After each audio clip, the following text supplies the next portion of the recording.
Opo, Ms. Pinay. And salamat din sa pag-imbita sa akin. Actually, this is just a surprise. I was just informed by MJ. Look at my, my dress. Because it's more about the Sultanate in the Philippines. So yun ang inattend ko doon. Na sana hindi na ako nagganito kasi ako yata highlight dito sa damit. But anyway, because I'm a princess, well, I have to wear that for the kids. And I'd like to congratulate the 6th anniversary and also the vote taking. And sana next year also more success. And alam ko din ang buhay ng mga media. You know, I'm also a media. Pero naman sa Sulu, doon ang pinapasok, isinasama ko ang mga media, lalo sa mga terrorists. Kasama ko, tanungin ko muna kung kayong hindi ka makihi, then you can come with me. Because dalawa ito, gagawa ka ng or takbo, or baril. So yun ang buhay ng media. Buti nga dito sa Parañaque, syempre the Vice Mayor, she is my close friend. But anyway, before that pala, I would like to acknowledge first, nawawala yata ako sa, syempre, I'd like to thank Gafar P. Lacom, the founding chairman. Palakpakan natin siya. Kasi sinundo pa ako sa dapat. Thank you so much. And I wish more success. And of course, the President, the Vice President is Lian Deer Topas. And then the Secretary is Javier, am I right?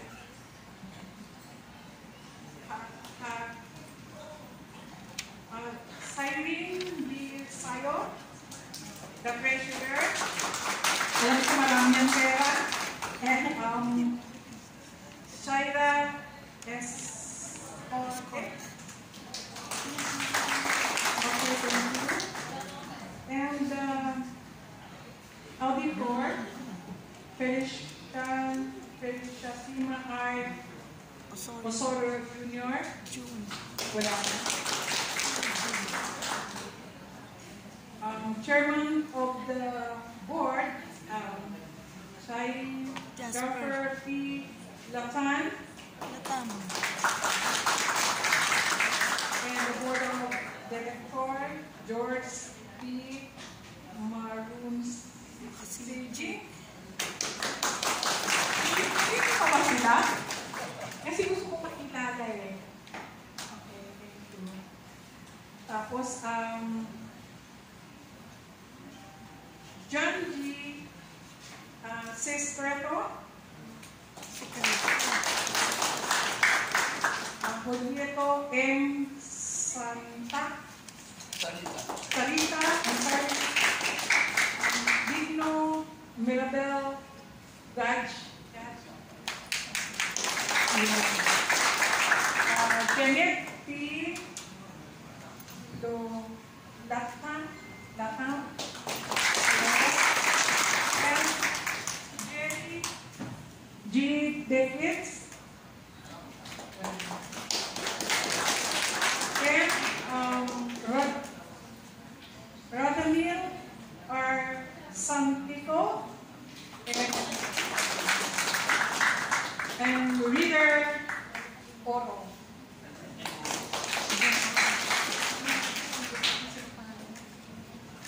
Kuya June Osorio.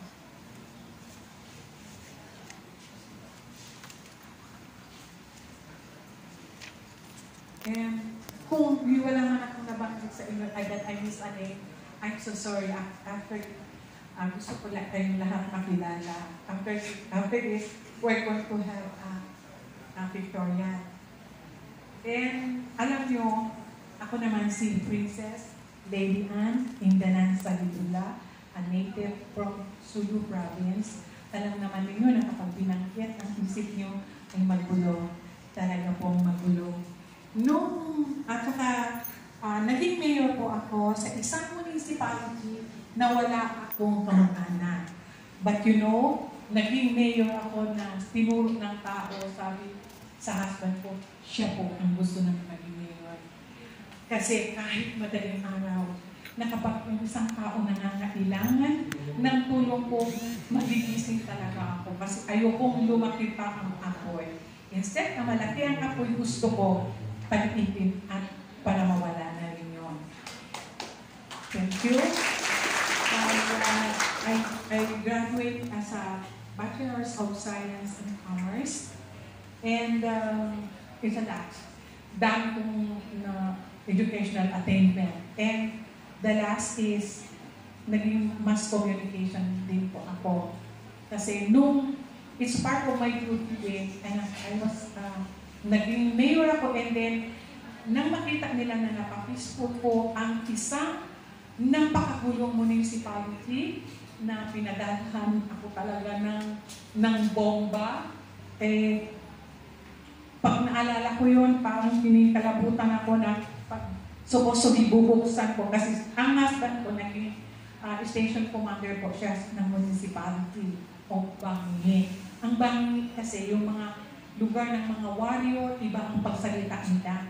So what I did is like, pinag-aralan ko ang dialect nila para nang sa ganun hindi ako mabenta kasi I am from Hindanan. Ang Hindanan, doon ang mga real na royal blood. By blood talaga, hindi yung princess because you are enthroned. No. With us, it's really like a real royal blood. Kaya hindi po ako pinapalakad, binubuhat ako. But ako yung nagsabi, bakit ako bubuhatin? I'm still able Pero kung matanda na ako, hindi na makalakad. That's the time na bubuhatin ako. So what I did, I broke that. Kasi hindi maganda maging mangmang ka forever. Mamamatay din ang ating mga magulang. So, wala tayong maituturo sa tao. Pero, I was blessed by Allah na nagkaroon ako ng isipan, tapak at malasakit ko. Thank you. And then, nang maging vice governor na ako, ang kalaban ko ay malakas. Influential din. Pero kung ako'y tumakbo, one hit lang. Takbo ng kalaban. Sinasabi pa, bakit magkaroon ng leader? Hindi man pwede sa Muslim pag may lalaki pa. Pero i-compare nila ang babae at ang lalaki. Tandaan natin, kahit ano pang galit na mag-aaway na, buti sa dito, wala kayong na-experience na magkakaroon ng war. Na kunting ano lang, walang na, kung ipinahiya mo ang isang tao, silent lang yung pinahiya mo, pero tandaan mo, kailangan aware ka na dahil bilang ng oras mo, paglabas mo. Wala na yan yung mga complain, yung mag-witness, whatever. So, ganun po ang gulo sa amin doon. And then, nagawa ko lang because I was the chairwoman of Red Cross Sulu chapter. Kaya kilala ko si Senator Gordon. Then, nung maging vice governor ako, here come Sis Drilon, diba? Sis Drilon, do you know Sis Drilon? Do you still remember her? So, gusto niya ng big scoop. She wasn't even nakipag-usap sa akin. Ako ang governor by that time. So, even the military, hindi man din siya nagsabi na mayroon siyang mission dahil nga gusto ng big scope na magsusurrender daw ang isang commander ng Abu Sayyaf, ang pinaka-commander ng Abu Sayyaf. And kinuha siya. So, nung makuha na siya, that's the time humingi sa akin ang presidente at ang ABS-CBN pumunta doon sa Sulu in the person of Charlie at saka yung si IDG. So sabi niya, kailangan namin ng tulong mo. My first time makikipag-ugnayan ako sa mga abusaya. Ayaw ko yun. So sabi niya, kailangan ko kasi activities na sila. Nakipag-negotiate sila kanila sa abusaya. Ngayon sabi niya, ito, kailangan namin ng ransom. Ngayon ganito. Sabi niya, please ma'am, kausapin mo. Sabi ko, travis na sabi ko, kung gusto mag-draw kayo, nakakahiya kayo mga Muslim, kayo Muslim. Kung lalaki yun, ang nagsabi ng gano'n. Di pinuntahan na, binumbahan na, nilagyan na ng yung gate ng bahay ko. Pero with me, ipinahiya ko talaga sa Pero, sabi ni Sesdron, through the phone of Sesdron, sinabi na, tulungan niyo na ako kasi baka papatay na ako. Sabi ko, gusto ko talaga sabihin, hindi ka man lang nag-inform with you don't even coordinate with me. Kung gusto ko lang po, nakipag-coordinate, mismo yung abusaya ang mahuli namin. Yun talaga ang gusto ko. I want to experience that. Dahil hindi maganda ang tingin ng, kaya ko ito ikinukwento sa inyo, baka sabihin niyo hindi, abusaya yan. Hindi po. Hindi po ako abusaya. Ang tinutulungan ko doon ay mga Christian. Instead, ang slogan ko ngayon is to have unity, the Muslim and Christian. So, ngayon, nandito na ako, tingnan mo. Pang 3 times ko na ito. At gusto ko mag-unite ang Muslim at Christian, set aside the religion, kasi nasa Quran ang sabi niya, lakum dinukum waliyadin. Ang ibig sabihin kung ano man siya, sa kanya na yun. Kung ano ka man, sa'yo na yun. So yun lagi ang iniisip ko so ngayon, ang hinihingi ko lang naman sa inyo, na makakatulong talaga ako. Kasi tingnan mo, ang isang media na kidnap ng abusaya, alam mo, ang sabi niya, gusto ko po si Ma'am Princess Lady Ann po. Punta ka sa governor. Sabi niya, hindi. Di na bali mamatay na ka. So what's the meaning of that? So sinabi ko, alis ko dahil nandito ako sa Cotabato, puntahan kita dyan. Dahil ang ipinaglaban ko, yung Christian na yun, naging principal na siya, doon na siya nagkaroon ng pamilya. At bakit sabi niya, ipapakidnap? You see? Tinulungan ko kasi Christian siya, nakikipag-tulungan siya, magtanim, mga farmers, mga fishing, tinutulungan niya. So, kailangan kong tulungan ng tao yun dahil makakatulong sa mga kabuhayan sa sulod, and especially the teachers. So, thank you. So, yung 20% development fund ko, alam mo kung bakit ko minahal? Yung 20% development fund ko, nagkakaroon kami ng magtanim, next municipality, isang tanim na naman, pangatlo naman isang tanim na naman. Katulad din niya, because I'm a vice governor. By that time, hindi pa masyado yung mga live. Pero, pag meron na kaming session, pinapupunta, gusto manood, ganito ang office. So, papasok ang mga tao para makita nila na may session talaga kami.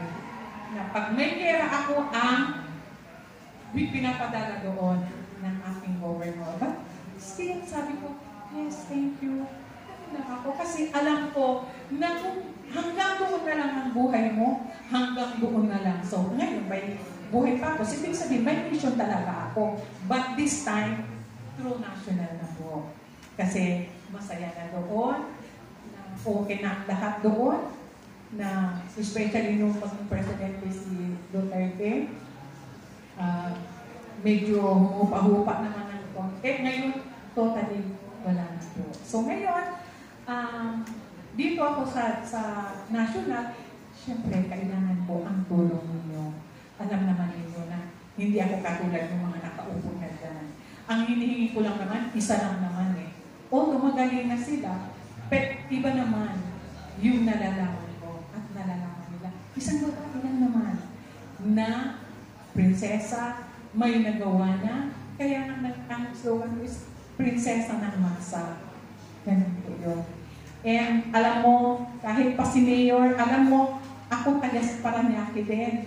Na kapag may gulo sa Paranaque, magpapatayan na ako ang magsasabi, go, yung sport ko na Marines, pero hindi na umaabot po kay Mayor dahil yun ay tulong ko na sa kanya, dahil may kaibigan po kanya.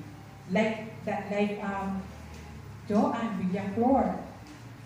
Nakikita ko din na napakabait niya. Hindi siya yung nagsasabi, hey, Muslim yan. Kasi makikita mo, di ba? Ang personality ng tao. Ako din.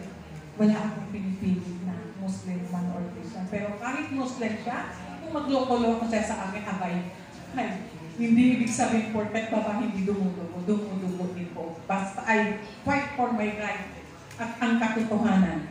Yun lang po ang gusto kong tulungan at lalo na nakikita ko, napababayaan lang ang mga mahihirap. Kasi kapag nanalo na, di bale, like mayor, siyempre municipality lang.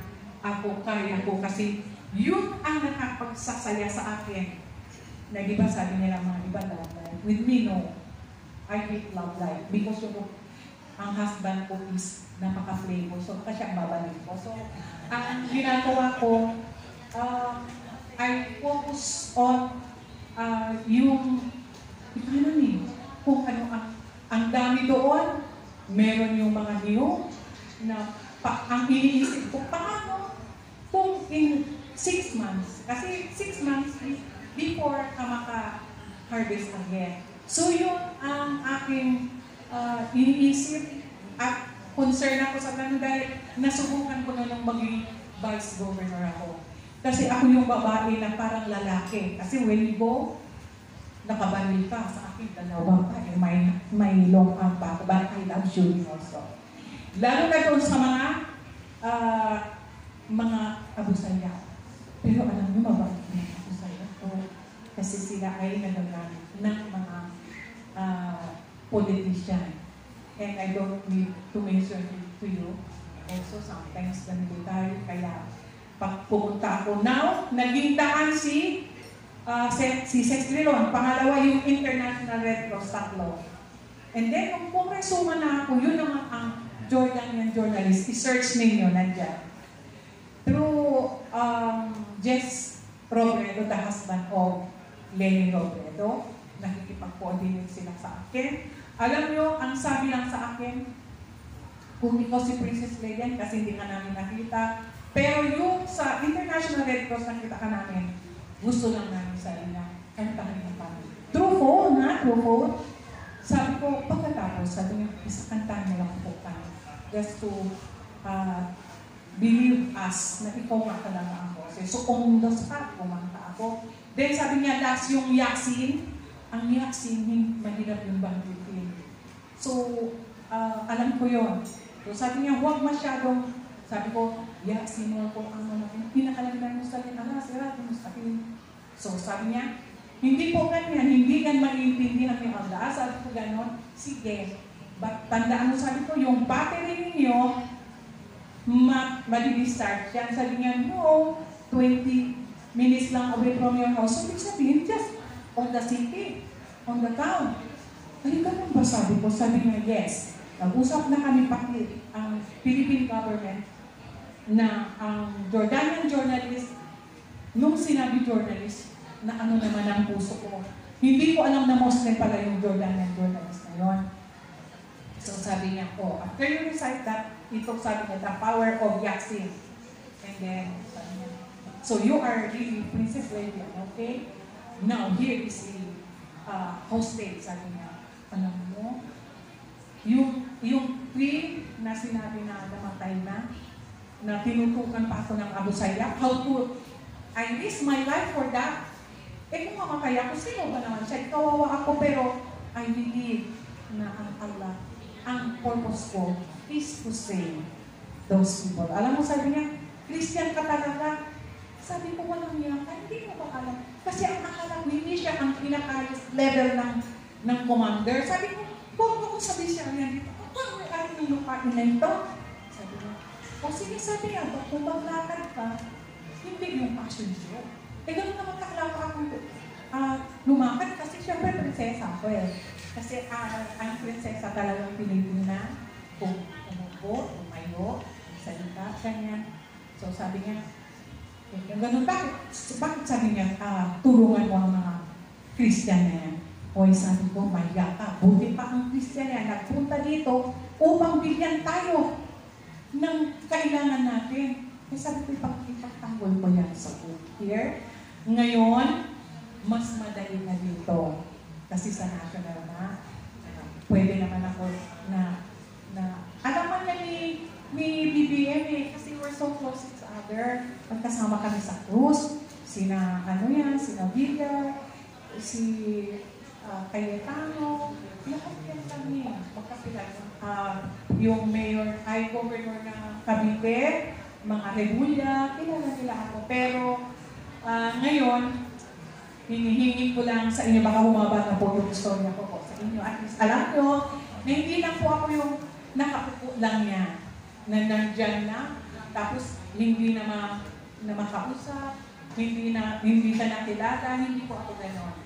Especially sa mga indigent people, kailangan po nila. I will be in the grassroots. Kaya, ang media, ngayon nakilala ko na mayroon pala akong tayong media sa Paranaque, kung kailangan ko na, pero kailangan naman tapang po kayo. Kasi baka mamaya mahihindi, nakakaya. Pero hindi ko na sasabihin. Pwede na akong kumuha ng basta-basta na, at saka napansin ko ngayon, puro mga post, yung mga binabalita nila, diba? Puro mga post na hindi na maganda. Huwag sana po ngayon gano'n. Kasi puro na lang chismis. And pag nakaupo ako, I have to check that.